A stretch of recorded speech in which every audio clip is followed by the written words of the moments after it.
After yesterday's episode on the 150 years of the Meteorological Society of Canada, you have to bet that they know their history.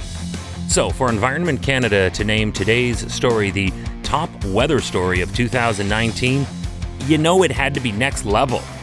Hi, I'm Chris May, host of This Day in Weather History, a podcast from the Weather Network in Canada.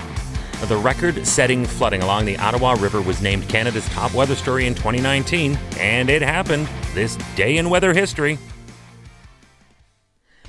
They say this is going to be the worst. The worst we've seen so far was the flood 2 years ago in 2017. Back in 2017, the Ottawa River had what was called, quote, flood of the century. Yeah, that'll teach you to make such big proclamations so soon into a century, because the 2019 year's flooding along the Ottawa River was, quote, bigger than the 2017 event that was then considered the flood of the century, end quote. That coming from Environment Canada, backtracking on the 2017 proclamation, and that just makes me giggle.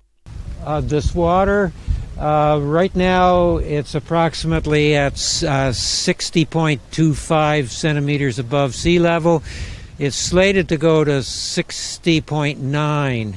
So that's about 3/4 of a meter. Yeah. On May 1st, the Ottawa River crested 30 centimeters, roughly a foot above the 2017 peak flood levels. As an immediate response to this, Ottawa Mayor Jim Watson issued a state of emergency on April 25th. It was lifted on June 12th. That's a long time to be in a state of emergency. The irony is that within only months, we'd be back into several months and months and months of more states of emergency, so this was really a bad time for Ottawa all the way around.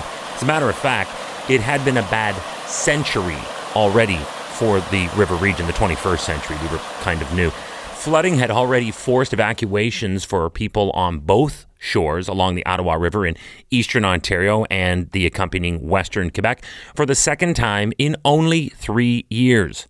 Our storm hunter, Mark Robinson, was there, and he was on location in the area between Ottawa and Gatineau. The last couple of days, we've seen major flooding along the Ottawa River, along the Gatineau River. A lot of these neighborhoods, people are out and helping. I think that's the most heartening thing ever, is simply that there's so many volunteers coming out to try and sandbag, try and give a hand. I'm going to be doing that a little later on this afternoon. The Canadian military was called in to help out in Ottawa, Gatineau, and across the Ottawa Valley with flood relief efforts. Environment Canada says, here's another quote, everything about this year's flood, including its size and duration, was unprecedented. Wow.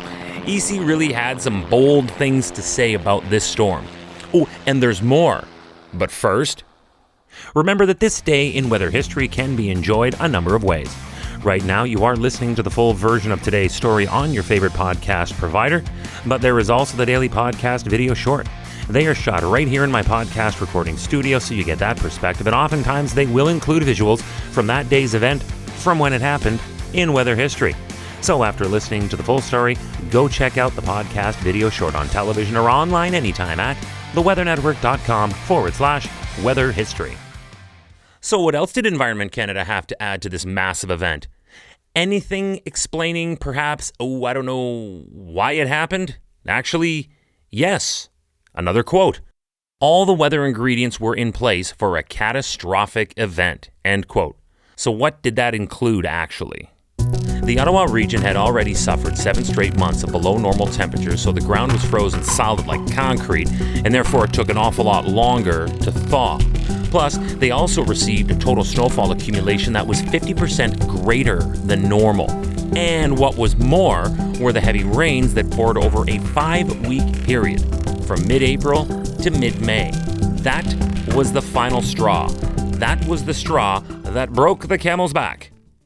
One difference that is noted between 2017 and 2019 was how much slower in 2019 the snow melted. I mentioned that a moment ago. So when the snow finally began to retreat much later in April, it amounted to a sudden and heavier amount of water entering the river system, far more than it could handle. Once again, our storm hunter, Mark Robinson, as he reported live from the affected area back then.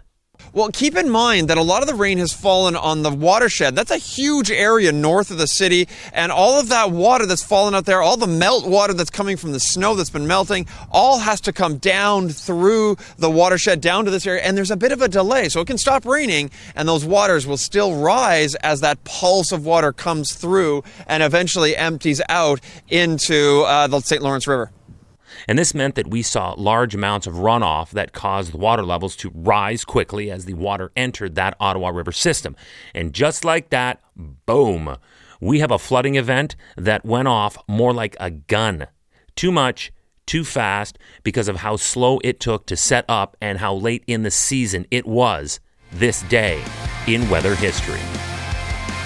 Tomorrow is May 3rd, and it is a grim anniversary, but one that we need to face together as a nation. It was on May 3rd when the first of close to 90,000 Albertans were evacuated in what became a literal hell inferno on earth with the Fort McMurray fires. Now that's tomorrow on This Day in Weather History with me, your host, Chris May.